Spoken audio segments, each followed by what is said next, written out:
Clark. My debut 1990 September, Bristol City away, to get that opportunity, what thousands of Geordies only dream of.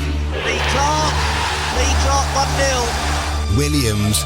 My first goal for Sunderland away at Leicester was a left foot volley. I didn't realise my left foot was for kicking the ball with it as well. I thought it was just for standing it. Williams for Sunderland. Hignett. Playing against Chelsea and to score the first goal there is something that still lives with me now, and it's what most people will talk to me about. Hignett with the ball. Go on, Iggy. You beauty. You Scouser Teesside beauty. Worshipped every weekend. It's the three legends, banter and rivalry across the Northeast on the Toon, the Cat, the Red. Oh yes, it is that time again. It's Friday, it's 6 p.m. Crackerjack's gone well out the window by now, and we've got Higgy and Daz and Hitch. John Hendrie joining the team in place of Lee Clark. Fellas, how are you all? All good, thanks, Dave. Yeah, good, mate. Hello, Johnny boy. All right, pal. I says Clark is he has more holidays than Alan Wicker, doesn't he? Oh, he does, mate, especially when he's not paying for them. He's not paying for this one. How do you know? Well, listen, I don't know. I'm just guessing, but you can't be away as much as he is and pay for them all, can you? He takes that jacuzzi everywhere. Oh, and he's got that David Dickinson look as well, isn't he? I'm sure he's listening. Not. But there you go. Chance. Yeah, indeed. So, fellas, another interesting week. Bit of Champions League for the Northeast. Obviously, League and and then we're looking at the likes of Leicester coming to town. So, top of the table in the Championship coming to Riverside. Where do you want to start? Well, why not start at Newcastle? Because there was a few points there, wasn't it? We haven't started at Newcastle for a few weeks, but obviously Champions League first before we talk about a great result against Arsenal. But I think they've blown it now. You know, you look at that, the positive start that they had looked like they were going to qualify, but they've had some, two particular bad results. One at home against Dortmund, one away against Dortmund. Have they blown it, John? I think you look, Craig, and think it's still in their own hands. That is the only positive you can take from it.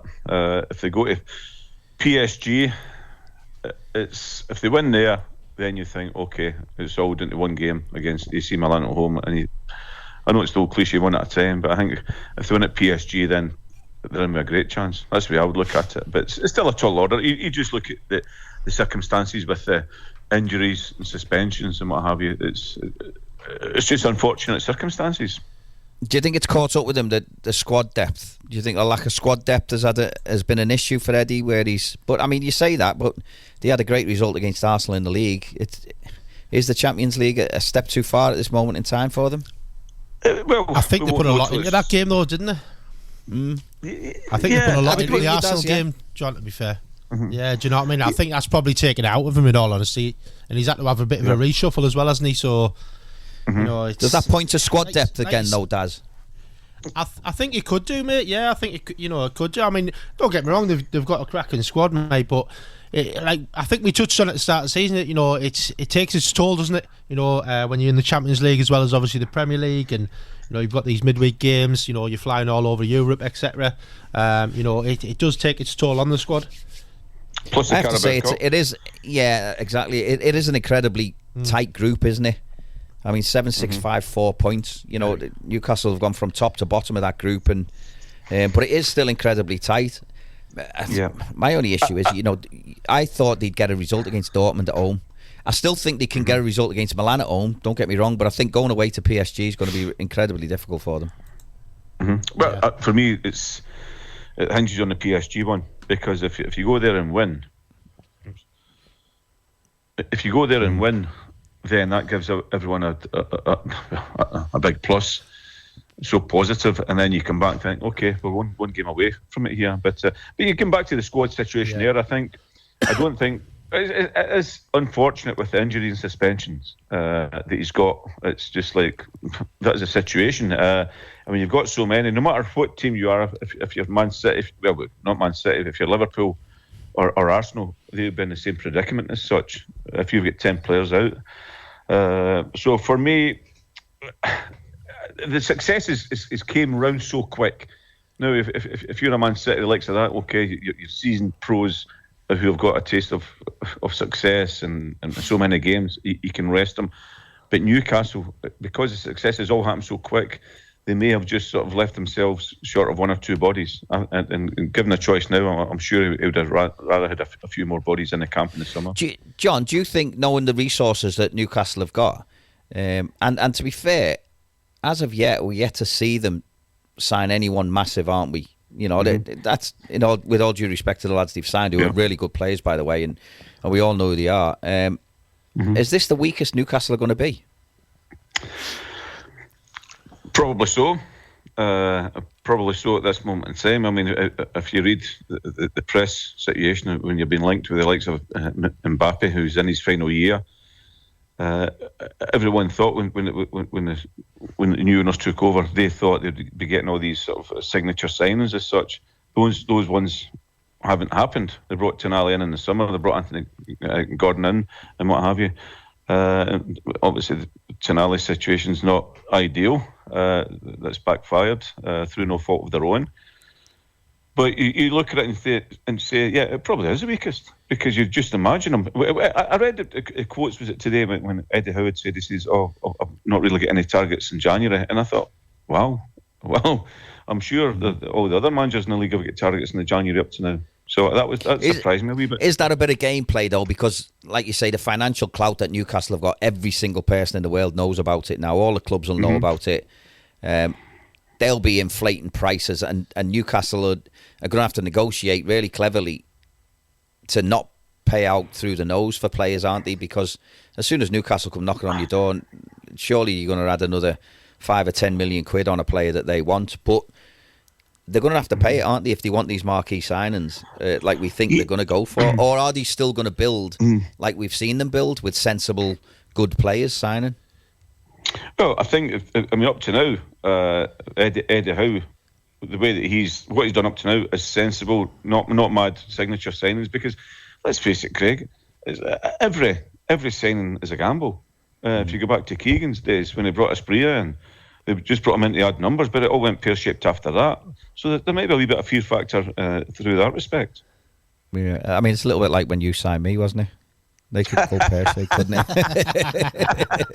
It went pear-shaped then. Has it taken you all week to think of that one? Yeah, it went all pear-shaped. I'm pear-shaped now, I know that. I tell you what, if you're pear-shaped, I'm pumpkin-shaped. We'll tell you.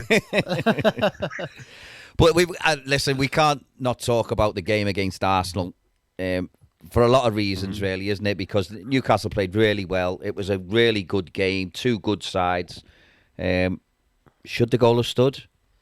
Do you want, if I go with that, Daz? I mean, to be quite honest, I don't think it should, in all honesty. Looking at it. But again, it's a question over VAR, do you know what I mean? I mean, I'm not being obviously anti-Newcastle. For what reason, Daz? For what reason, though? Because there was enough of them, but what reason? Because he's a Markham. That's why. Because I don't want him to do too well. No, to be honest, there's question marks over it, and obviously then VAR comes into the question again, which obviously we spoke about the other week, didn't we? Regards of maybe he's having a former player, obviously on the panel, looking at different things. But from that point of view of, you're looking at, it's out of play, isn't it? Let's be honest. I don't think it is. I've seen the beIN Sport thing. Have you seen that one, Daz? Where beIN Sport actually stopped it, and where they do a bit like Hawkeye with the tennis, and you can see that the ball is just slightly on the line. Bearing in mind, it might have been a thick line. It might have been a thick line, or it might not. I mean, I've looked at this all week, and I'm thinking, well, listen, it's so tight, the decision. I'll concede that the ball's not out of play.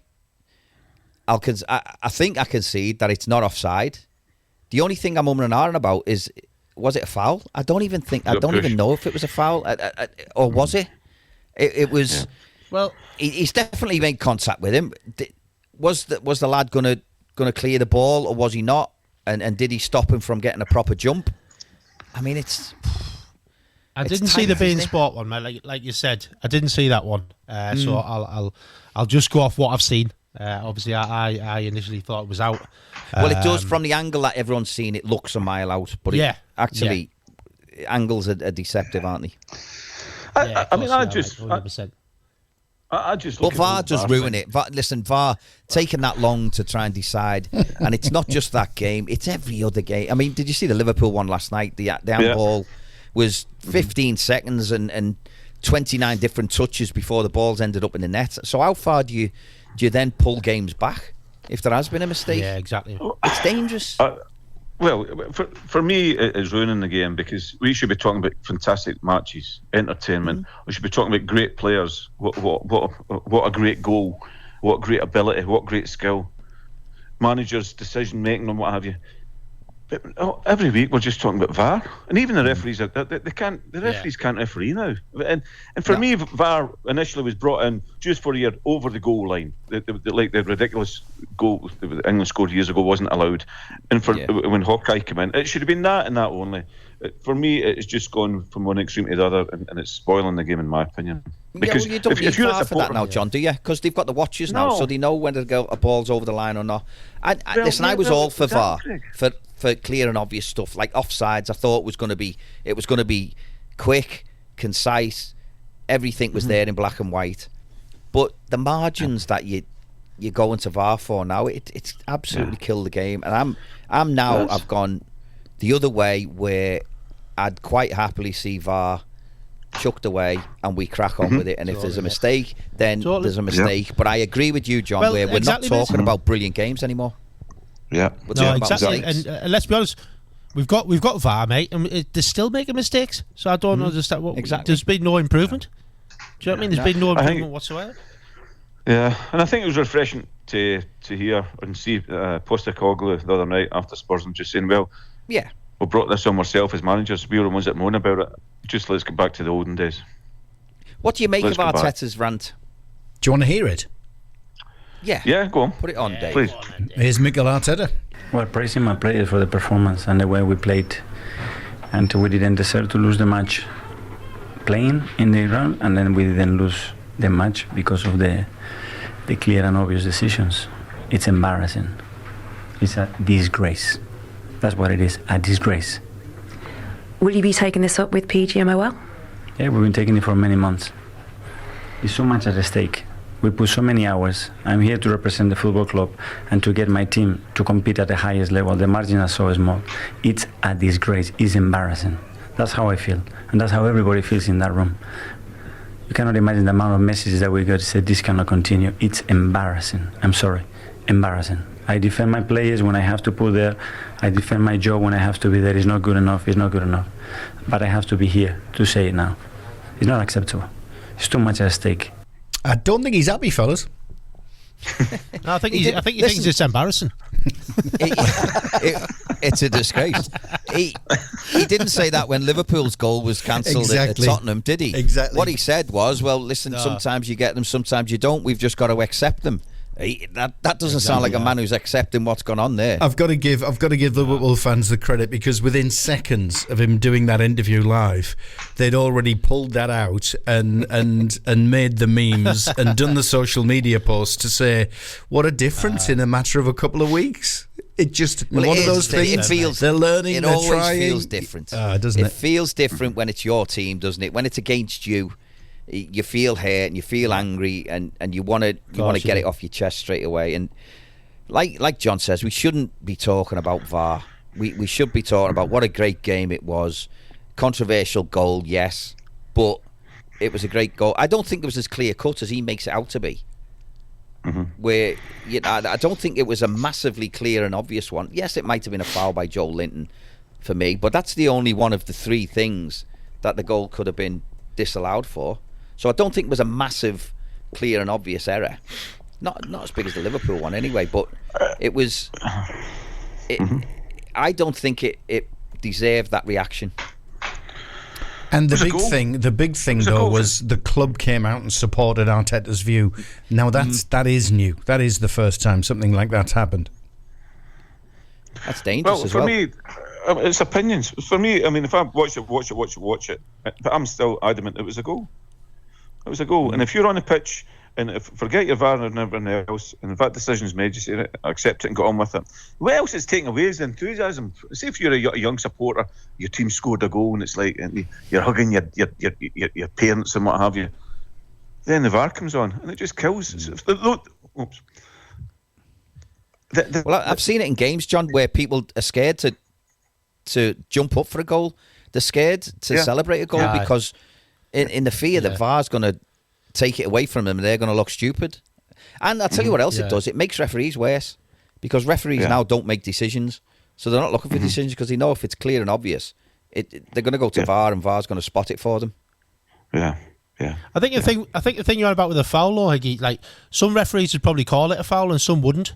Do you know what I mean? I think there's there's that line where is it if it's a foul anywhere else on the pitch, and it's a foul. Do you know what I mean? It's like, if it's a foul one week, it's a foul the next week, and there's got to be a bit more consistency in things because, you see different challenges throughout the weeks of football, and you look at some of them and you think that's never been a foul. Do you know what I mean? And then you look at others that are blatant fouls, and referees just play on. And this is the difference, isn't it? Because VAR is supposed to be used for clear and obvious errors, and which of those three incidents were clear and obvious? No, none of them, Dave. And that's it. If it was a glaring, swing of the boot and take his legs from under him and then he taps it in and the ref missed it, then fair enough. A bit like Rashford and his challenge. Yeah. Ref missed it, clear and obvious, could have broke the lad's ankle.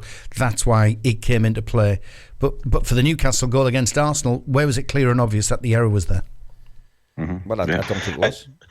And we're in the entertaining game, but the entertainment industry and what have you. And if you're a forward player, and if you scored a wonder goal, and then it gets pulled back, and you're off by a fingertip, that's not right. It shouldn't be brought in for fingertip situations. No, that's why I think the offside law, John, should be rewritten. And to be fair, there's a lot of rules that should be rewritten because you can see a rule about handball or about whatever, and it's open to interpretation. So different people can interpret it a different way. I don't think that should be. I think this should be black and white. It should be, if this happens, it's a foul. Do you know what I mean? Like the offside one, listen, if any part of your body is onside, it should be a goal. Yeah. Instead of any part of your body that can score a goal offside. And then you'll still have arguments saying, well, is toes just onside? But it'll be the other way and we'll get more goals and at least we'll see more goals and it'll be more exciting. Instead of every time there's a VAR check, it's trying to disallow something that's happened in the game, and it's trying to find ways to disallow goals and disallow entertainment. That for me isn't what we go to see football for. We don't. And isn't this show absolute testament now to how bad VAR is? Because you guys have now spent, without me even prompting you, you've now just spent 10 minutes, 12 minutes talking about VAR and not football. But it's not just this week, Dave. Is it? How many weeks have we talked about VAR and said how bad it is? We've never once come on and went, well done, VAR, that was brilliant, that. Do you see them getting rid of it? Always how bad. No, I can see them. I mean, there's been calls to halt it while people get proper training and decide this is how we do things. I'd scrap it. I'd scrap it now because it's killing entertainment, it's killing enjoyment, it's killing everything that's good about the game. Iggy, how do you train on making decisions? Is it just not? Well, it's everyone's opinion, isn't it? Do you know what I mean? It's like, opinions. That's what I mean about the rules. Yeah. So you could have one person in charge of the VAR who thinks something different to the person who's actually refereeing the game, and then he thinks the referee in the game now thinks, I've made a massive error there because there might be 3 or 4 officials in the VAR room, and VAR have now said to me, go and look at the monitor. So I must have made the decision, and they're sort of saying to him, change your mind. And I haven't ever seen anyone go to a monitor yet and stick with their on-field decision. Well, you won't, because you automatically think you've made a mistake, so you're looking for it. And you shouldn't, should you? Yeah. You should think, what I've seen is what I've seen. If they've seen something different in there, but they're going back to, they've got slow motion, and they've got... Listen, slow motion makes things look worse. If you actually been on the pitch and you've seen something happen in real time, like a tackle, say the Curtis Jones tackle, for instance, against Tottenham, that's not a sending off. He's got the ball, but his foot accidentally has gone over the ball. It's not a leg breaker. He hasn't meant to do it. If you've seen that in real time, you just say, well, it's a foul, free kick, maybe a yellow card because he's gone over the ball, but he might not have meant it, but it was a nasty one. Yeah. Whereas you slow that down, that can look like a red card all day long. All day long. Totally I mean, in that game, Kai Havertz should have actually had a red card against Newcastle. Yeah. And they've actually come out and said it should have been a red card because it was reckless, it was dangerous, he wasn't in control. So, why didn't VAR get involved in that and say, listen, is it because he only got a yellow card and they can't then overturn a yellow? It's ridiculous. You're supposed to be doing things. It's like the Tottenham one. Once the game's restarted, they're all saying, "Oh, we can't restart the game after Liverpool have scored. They've restarted the game, so we can't stop it and bring it back." That's nonsense.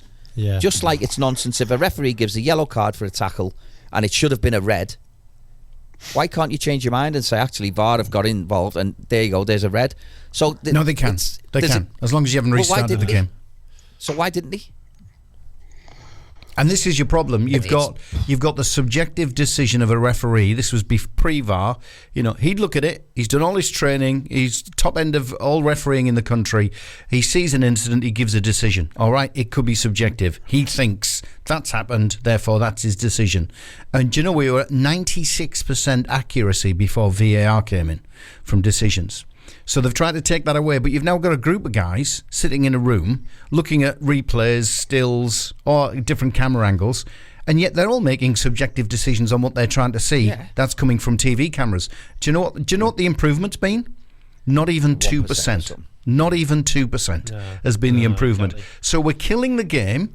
All this entertainment's just been ripped out of the heart of the game because fans now start to celebrate and think, oh, hang on a minute, VAR might rule it out, so we'll just wait and see. So they're killing the emotional part of the game, all that made football what it is, for a 1.5% increase in accuracy. And by the way, Dave, sometimes when you see things live, in real time, real speed, you know better than someone who's watched it in slow motion what's gone on there and the intent of someone. You could slow anything down and it'll look bad. So... For me, it is killing the guy. I'd thinking about it now, I'd get rid of it. Yeah, burn it at the stake. That's what we've been saying, for weeks. Burn it at the stake. Just get rid of it. Rip it out of the game. It's not doing us any favours. But the biggest concern for me came up this week, and I'd love all three of you, your thoughts on it. That Spurs game against Chelsea, we had that long 5-minute plus wait for a VAR decision, and immediately after, within 10, 12 minutes after, Spurs suffered 2 muscle injuries. Is there a danger of stopping the game repeatedly, lads cool down, and then suddenly they've got to get into a sprint because the game suddenly restarted, they haven't been able to warm back up, and they're pulling hamstrings, all that sort of stuff. Is that potentially what it's causing? Possibly. Listen, it could do, but it shouldn't do, should it really? Oh, possibly. Well, it depends how long. We used to come in at half time, and if it's particularly in the cold winter, you come in at half time and you've been sweating buckets. Well, I did. You didn't, Craig. And you come in at half time. You'd sweat going to the toilet.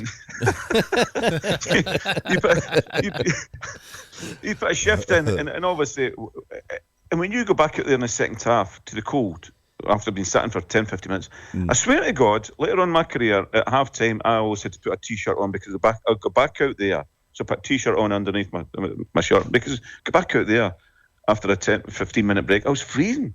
Yeah. So I had to put a t-shirt on underneath. Now, that is right through. So there is that side as well. There is that side of it. But I wouldn't think, players shouldn't be standing around when VAR's getting looked at, should they? They should still be on the move because you're out on the pitch. Yeah, some do. I agree, Daz. But you could have that same argument about half-time, like John's just said there. Should we scrap half-time because there's too many muscle injuries after half-time in the second half? So let's just play straight through. You could pick anything. Let's just play for the full hour and a half. Well, it's not an hour and a half now, is it? It's probably an hour and 40 in most To be games. fair, 2 hours. To be fair, I've looked back over my career and thinking about obviously the fouls this and I've never made one bad tackle in my career. Well, do you know what? You've made loads.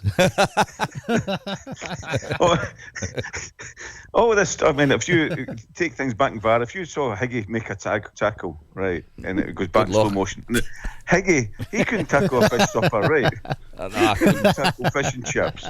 No, but if you slow it down in VAR, you think, oh my God, he's touched the boy there. I remember he made a tackle on Mark Draper once. Well, you can tell that story. Come on, get it out. That's for an after dinner. That's not for this show. That's John's favourite story, I think. Oh, you can't leave us in suspense. Listen, I had to get really angry before I made the tackle. I was the type of player who always wanted to keep the ball.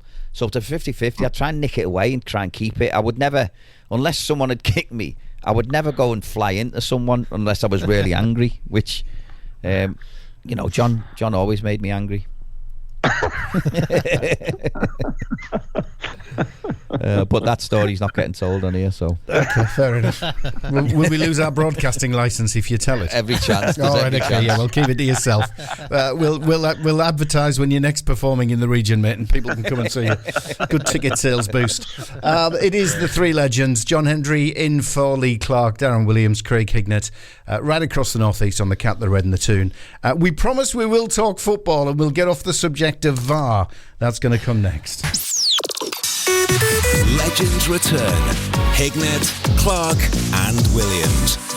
The Red, the Cat and the Toon. And John Hendrie as well tonight. Fellas, it's back over to you. Talk footy, go on, I dare you. Yeah, Dave, before we come off the Newcastle situation there, got away for the VAR, I think it was a special mention to Livramento the other night. I thought he was outstanding. I thought he was different class, and for me, the pick of the bunch against Dortmund. And you go back into sort of fine margins. Okay, they weren't brilliant in Dortmund, but that Joe Linton chance, how the heck he missed that, I'll never know. That was the header, was it? So, yeah. It's come in and he's 5 yards out, and that is an absolute sitter. And then they're not taking that. And then what a lot of people have not mentioned, I watched the game, and when you've got the honest guys on telly are saying, Janus, he was saying, look at them 5 players there not running back. And I'm thinking, this is for a second goal. And I'm thinking, you should be talking about the set piece delivery. Basically, Dortmund scored from Newcastle's set piece. For the simple thing is they didn't clear the first man. It was a poor delivery by Kieran Trippier. Because it was a poor delivery, they broke away. And even if they'd run back, the Buster got, they still wouldn't get back in time there. But so it was fine margins. It was little circumstances in games. And for me, the 2 points was the Jolinton chance and the Trippier delivery, which was awful to say the least. Yeah, I think it is fine margins in the Champions League, isn't it? Because you're playing against top sides, and sometimes that's what wins your games. And you don't clear the first man, and you get punished for it. Yeah. Mm-hmm. Yeah. Well, Daz, I've got to ask about Sunderland. We'll get on to Sunderland because I thought it was a disappointing one against Swansea, with Swansea having the man sent off, and they did. I thought Sunderland would go on and win the game because they had plenty of time to do it, but didn't manage it. No, I mean, there's plenty of chances, mate. And to be honest, mate, it could have gone even worse. Obviously, it's good. Patter's pulled a save off from the penalty. I don't think it was particularly a great penalty. I think it was a good height for him. But he's pulled off a fantastic save. And honestly, mate, it could have been worse than a point. To be quite honest, we could have lost all points. But yeah, disappointing. I think there was definitely a fair few chances in the game for Sunderland to take charge, and I think Mowbray pressed on that at the end of the game. He was disappointed not to come away with 3 points. He felt it was obviously 2 points dropped. And I know he's urged this week, obviously, that his strikers need to work hard to get goals. And for me, I think they dominated the game from start to finish, mate. But like you say, giving away that penalty could have been very, very costly, mate. Was that the issue, Daz, the goals? Yeah, I think goals, mate. I think they've tried Roussan in there, and he started off really well in his first couple of games. He had a great chance in the first half as well. He's gone through. Just needs to put it in the far corner, and I don't think he catches it particularly well. And he's put it, quite wide of the post, to be quite honest. But that was a great chance to go. And I think if you get that goal in the first half, I think you go on and obviously comfortably win the game. But I think Mowbray's a little bit concerned that we've dried up a little bit in front of goal. We seem to have been nice and solid, but now we've got the issue at the weekend of having Ballard and 09 out for the 5th yellow cards of the season. How do you see tomorrow's game against Wayne Rooney's Birmingham? I mean, he's been in 4 games, 3 defeats, and then he get in a draw against Ipswich last week. So what's that? 1 point out of 12. He's having a nightmare so far. Well, they were 2-0 up in that game, John, as well, weren't they, against Ipswich? Mm-hmm. Yeah, they were. Yeah. He's had a tough start, John, and it's like it's like getting into anything. When you have a new manager come in, you expect that initial ignition, don't you? The team to start to win, and then the old managers think, well, why couldn't you have done that when I was there, type of thing. But yeah, it's been a tough one for Wayne. But then obviously they go 2-0 up against Ipswich, who obviously Ipswich are flying and doing extremely well. I think, saying that though, I think me and Higgy killed Ipswich and Leicester last week. Didn't we just? They just seemed to falter a little bit, didn't they, after that? Wow. I've changed my mind. I think Leeds might pip Ipswich. But I think it'll be a tough one, mate. Yeah. Do you fancy Sunderland? Sorry, mate, go on. Do you fancy Sunderland? I fancy Sunderland, mate. I think they've got a lot going forward. He's looking at. I know this week he's been working on attack-free defence. Obviously looking at Trantis and is it Sealt? Is it Selt or Sealt? I don't know how you pronounce that one, but Sealt. The lad from PSV. And for me, I've always wondered why they haven't given one of these guys an opportunity. I know Ballard and 09 do well back there, but. I've seen these guys a couple of times. I've seen Trantis for the national team play a couple of times, and I just think there's an opportunity there for these two to, one of the two obviously you'll probably play, but just to go in there and make a difference. Trantis looks like he's a ball playing centre half. I've seen him for his national side, and he can drop a ball in from 60 yards into a wide man or a forward's feet, etc. He looks like he can play a bit. But obviously Mowbray, like I say, he's concerned with obviously scoring goals, but then obviously the other end, we're concerned that we've got two of our main centre halves out. Do you want to hear him? Yeah, go on, Dave. This is what he said in his press conference. Trantis is working really hard as well. That's why you've got a squad of players. We've been having a look at them on the training ground, really. We've been doing a lot of attack-free defence and seeing who stands up to the quality of the attackers that we've got. And so them are decisions we have to make, and how we're going to balance the team off and where we play certain players. But it's been alright. Training's been good, and whoever plays, they're part of the group, they're part of the squad, they understand how we play, what we want to do, and hopefully that they come in and do very well. It really does sound like it's been a bit of a jigsaw puzzle week, hasn't it, trying to fit the pieces together for the weekend? Yeah, definitely, mate. I mean, I think if you have one centre half missing, it's you can maybe deal with it. But when you've got both your centre halves missing, who've played there predominantly there this season, then I think it's a bit of a head scratcher, isn't there? Because you're bringing in either one or two guys fresh, fair enough, but who haven't really been in and around the squad. Maybe he's been on the bench. Maybe he's not got on, type of thing. Maybe he's playing for the 23s or the 21s. So it's tough, mate. I think when you're possibly thinking of bringing two centre halves in together, and you need to know obviously they work together as well. It's the idea of obviously doing the attack-free defence this week is obviously being focused on obviously who works well together as a defensive unit. Well, that's enough of Sunderland. I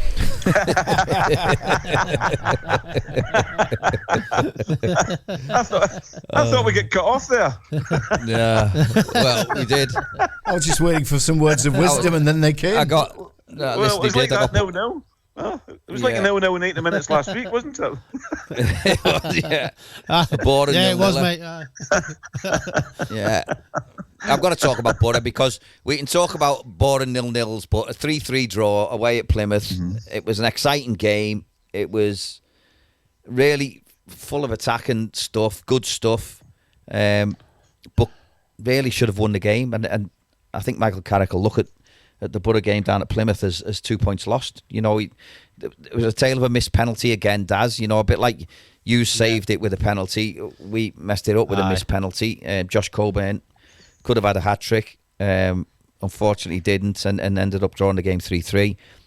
But there's some really good stuff. Like I say, going forward, they look a threat, and they look like they're going to score goals. But at the back still worries me.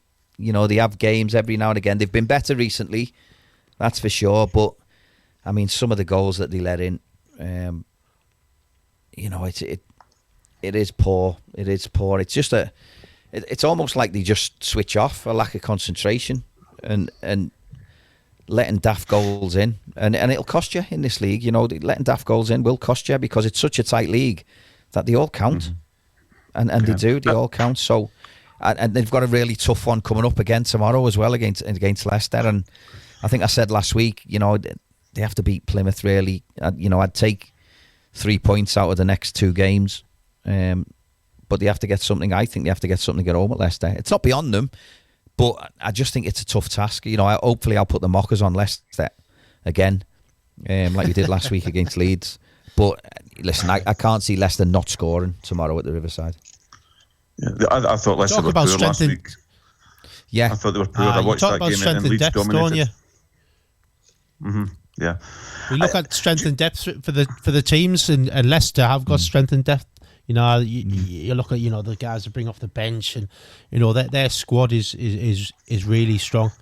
And like we said last week, you expect them to run away with the league, and as they've been doing. But you know, I don't foresee them. They're not going to win every game. Do you know what I mean? There's going to be times where they do slip up. Yeah. Did you see the game, John? I watched the Leicester Leeds game, and Leeds thoroughly deserved it. It would have been a travesty if they hadn't. It totally dominated the game. And prior, I'm with you guys. I mean, I think Leicester will win the title. I think it's Leicester and A and other for automatic promotion. And prior to that game at Leicester last week, as I say, Leeds deserved to win. Leicester had won 13 out of 14 games in the league. So they had been flying. But I just look, I mean, this is a massive, massive month for the Boro coming up. I was looking at the next 5 games.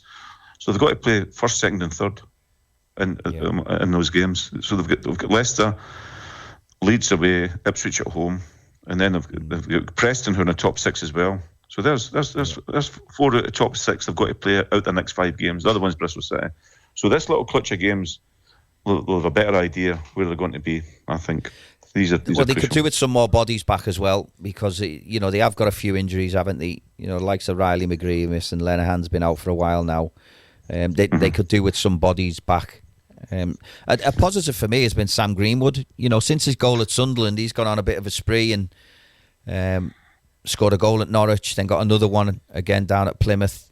It looks like he's starting to click into gear now. Good player who I've seen him numerous times playing for Leeds 21s. Always stood out, always impressed me. And it looks like now he's finding his feet in the Championship and looks to be a decent addition to the squad as well, John. Yeah, well, I think he wasn't really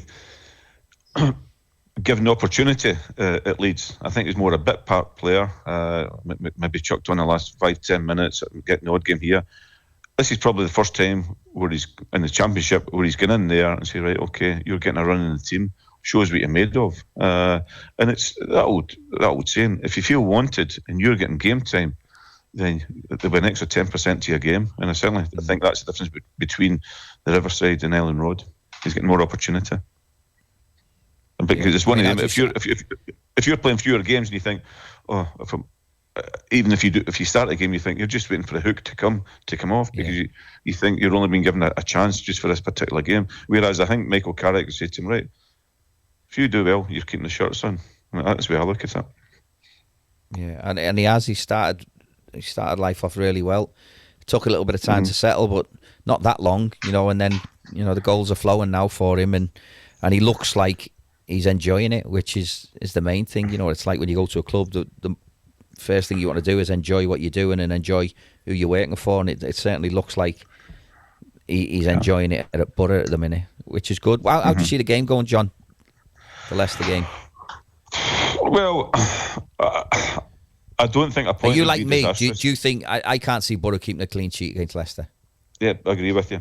Even though Leicester didn't play particularly well last week, I mean, it took Meller to make a terrific save in the 95th minute. It was one out the top corner, brilliant save in Leicester. So they nearly scored in that game when they weren't at their best. But I think Leicester will score. If I'm a Boro fan, I take a point now. I'll take a point all day long, but I think it'll be a good point. Yeah, I would disagree with you. The other thing that's come out this week is Seny Dieng, obviously the keeper. He's going to the African Cup of Nations, isn't he? Yeah. How do you think that'll affect Boro? Well, do you think they'll look for a new keeper or someone to come in on loan? Well, I mean, they've got the Australian lad, haven't he? The Australian lad who they've got, he'll take the place. He'll take his place. But listen, is he the same with his feet as Dieng? Because Dieng's been really impressive. You know, he's come in, he started, no one was really sure about him, but since then, I think he's been really impressive in goal. I think he's been one of the pluses for Boro this season. But he'll be a big miss, I think, when he goes. Was a three that came in the summer, Craig? Was it obviously Glover? I mean, Glover played down at Exeter last week. There was Dieng. There's another one coming as well, wasn't there? So not three that come in the summer. I can't remember. I mean, that's what I'm saying. It's just. But they led Sol Bryn out, didn't they? Yeah. So he's gone. He's on loan. I think they'll give the opportunity to Glover and see how he does. Then, what dates is he away, Dieng? How long is he away for? Well, I don't know. It depends on how well they do, doesn't it? But I don't. Initially, I think it'll probably be about 3 weeks, 4 weeks. That's minimum. He might miss so he might miss a fair few. I mean, it's a big tournament for African nations. This is their Euros. Yeah. It's the equivalent of their Euros. So they take it very seriously. Yeah. And so when does it start and finish? He could be away in November and December, so it's a matter of weeks. I mean, the international break's coming up in a week's time, isn't it?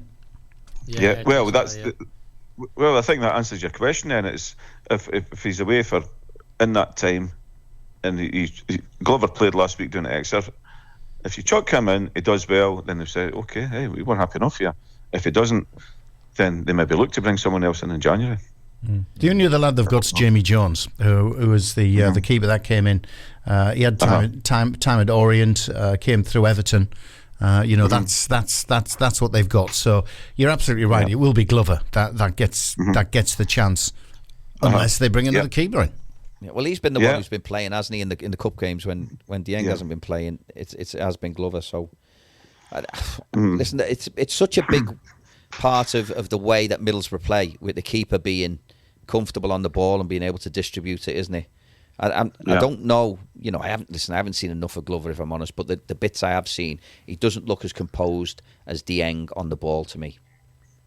Yeah, and I think that's massive for the way Boro play, the way they're a possession team. They keep it from the back, and the keeper has to get involved in that. Well, I mean, looking at these games coming up, Craig, I mean, it's very well when you're playing the so-called lesser teams in the division, but they're playing against teams in the top six the next few weeks. So, I mean, in many of those games is Dieng going to be playing in, and many games will Glover be playing in? So when is Dieng actually going? He's going to be missing a chunk of them, a big chunk of them. Yeah. It's going to be Glover. Well, it's got to be Glover. Well, if that's the case, then you might not have a lot of the ball. It's you might be under the cost. So the most important thing is to keep the ball at the goal rather than start attacks as such. Yeah. So the big question mark, there is a question mark: is Glover good enough? That's what the question will be when they put him in. So in effect, he's like in trial, and if he's not performing, the club might say, right, okay, he's either up to a task or he's not up to a task. If he's not up to a task, they'll look to bring somebody else in January. That's the way I would look at it. But it's a golden opportunity for him. If he produces the goods, then who's to say? I mean, football changes so quickly. If he produces the goods, if he does well, then he might keep Dieng out when he comes back. It's as simple as that. Whoever's in the shirt, they've got the opportunity. And the manager would say, he's not going to be unfair and say, right, okay, you've done a great job. I'm sticking with him. I'm sticking with you. Fair's fair. The great example is Arsenal. I mean, if you look at the situation at Arsenal with the goalkeepers, where he's left Ramsdale, and for me that, yeah. So hey ho. I think as a player, John. Obviously, you know everyone's waiting for an opportunity, aren't they? Let's be honest. You know, like I touched on with Sunderland. You know, we're looking at the two guys who could come in at the weekend. You know, they've been sat waiting. You know, for an opportunity, and when you get the opportunity, it's up to you to then step in and take the ball by the horns, really. And I think people do need opportunities. You know, they can't just be sat there all season. You know, waiting to get on. You know, opportunities need to happen, and you know, I think testing times, because obviously it's a tough few games, but you know, who knows? You know, he might come out of it smelling the roses. I think I've got my international dates mixed up. I think the November-December is the injury situation at the Boro. You know, it's going to drag on a lot longer. I think AFCON is just after New Year, but it's going to take through January and February. So it's definitely a full month that the Boro's going to be without Dieng. Yeah. Right. Well, it'll be an interesting one. But I mean, obviously, I think the priorities. I mean, who maybe elsewhere, i.e., striker-wise. I mean, obviously they've not replaced, in my opinion. I mean, the Akpom situation. I mean, if you look at the top scorer, but Riley McGree with 5 goals. Yeah. Then across the board, I mean, you're thinking, for me, another striker must be the priority before another goalkeeper. Well, I'll tell you who could come in off the bench. Ian Murter. The man who's famous for football writing and black and white and red all over. Ian joins us. What's on the show, Ian? Good evening, gents. Well, good evening, Ian. Hi, Ian. Listen, it's getting nearer Christmas, and I'm sure, like me, you like to have a lot of sports books in your stockings. Now, I've got the author of one of the best sports books of the year that just been come out this week. It's and it will interest John and Craig in particular. It's called "The Games That Shaped the Boro," written by Anthony Vickers, who you know very well, and Ant's coming on the show to discuss the book. I've had a good look at it this week. He kindly sent me a copy. It's a great read. And as well as Ant, we'll be having Phil Smith, who is the Sunderland Echo's chief reporter, on as well. So I'm looking forward to talking to both of them. And I promise listeners, them, we won't be talking about VAR. Bet you've written about it recently. Listen, it's destroying football as far as I'm concerned, lads. Football is becoming like American football. It's going to start becoming a 2-hour show.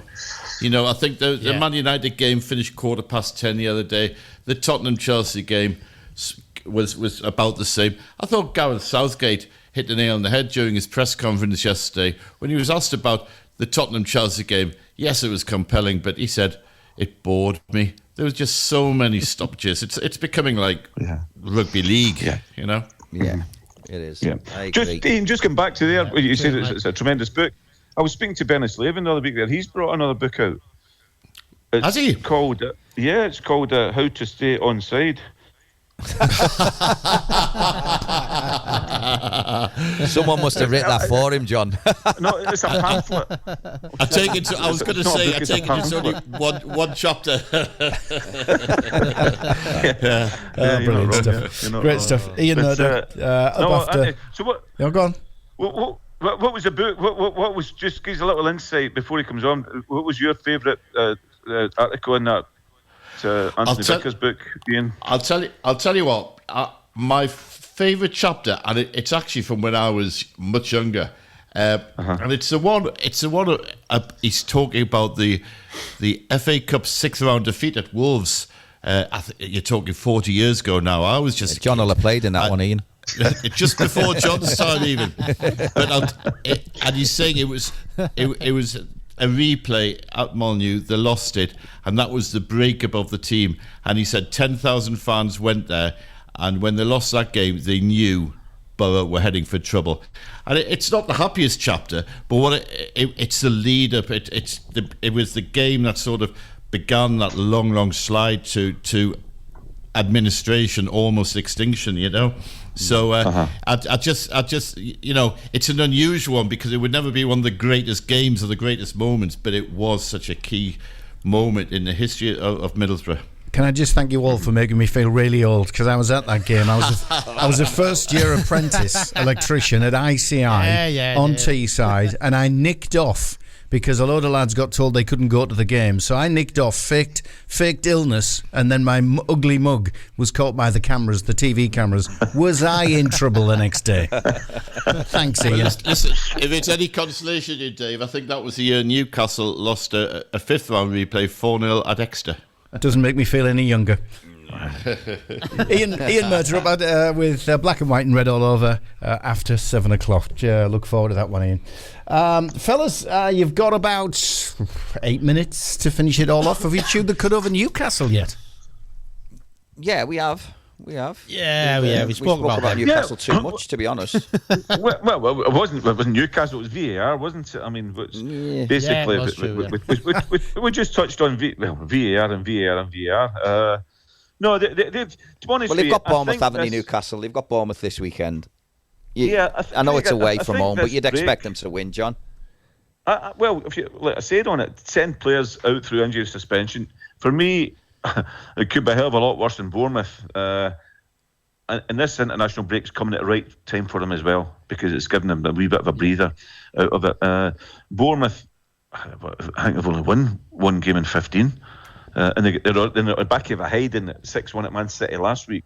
So if you're going to come back from a tough week in Europe, there could be a hell of a lot worse than Bournemouth away, Bernard. So I fancy them big time tomorrow. I do fancy them. I've heard it described as the Eddie Howe derby by some fans, believe it or not.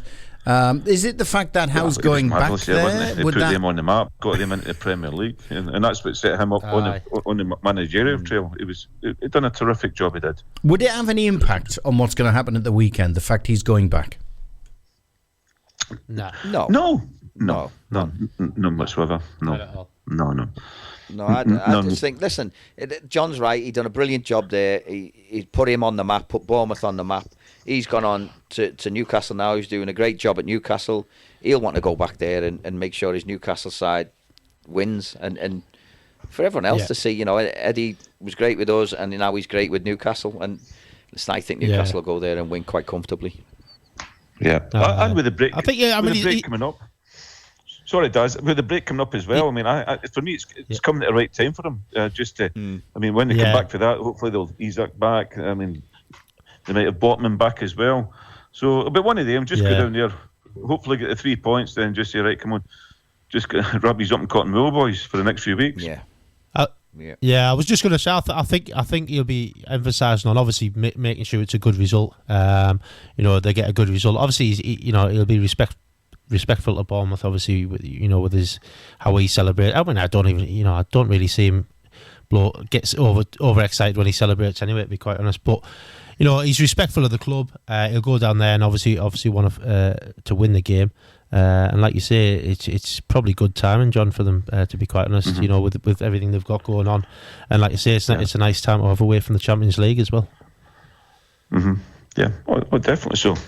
I mean, and after it, I mean, let's face it, it was a cagey start, wasn't it? They'd lost 3 in the bounce in the Premier League, and then they'd done ever so well, went unbeaten in 7, and they were excellent in those games as well. They're absolutely excellent in them. So.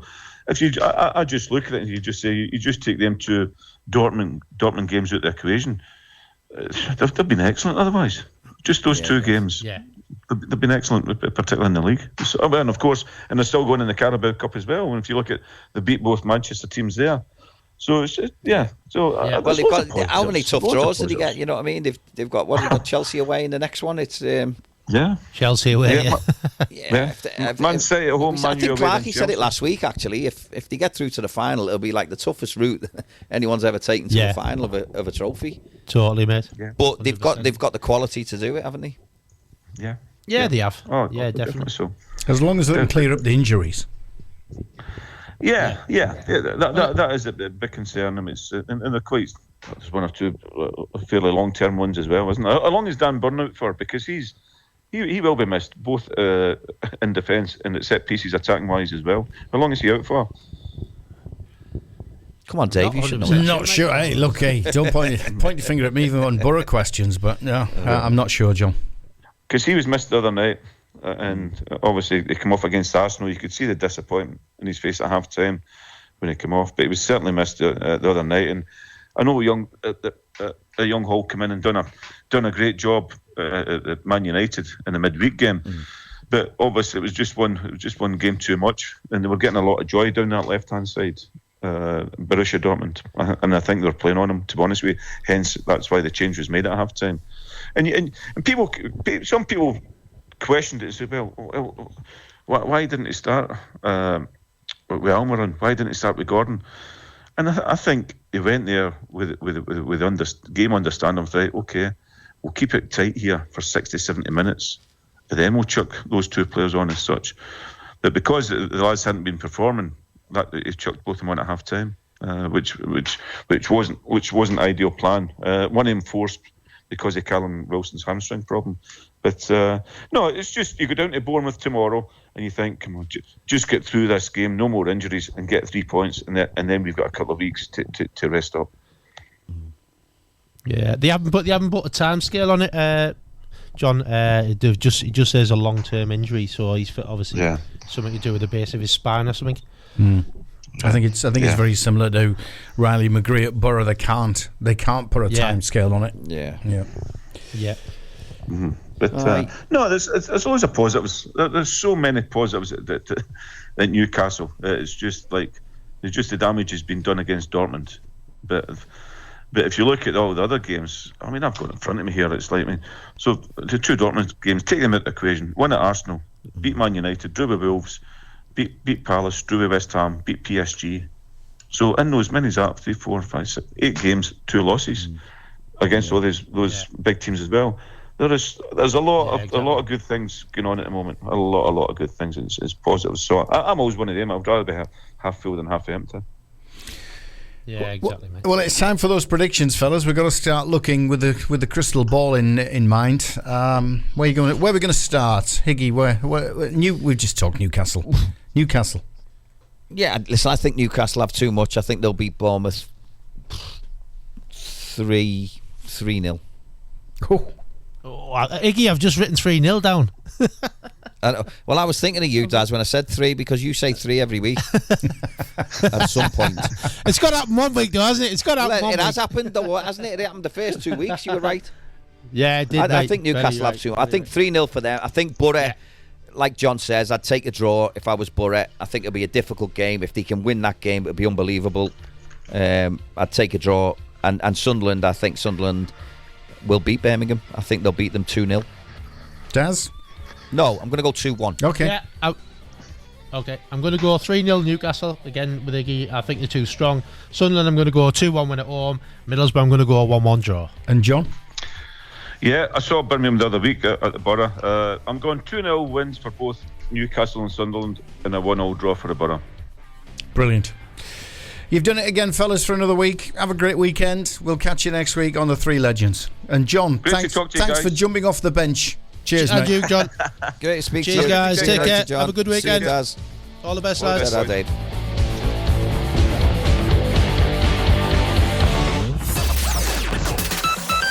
Banter at its best. Across the Northeast, it's the Three Legends. The Cat, the Tune, and the Red.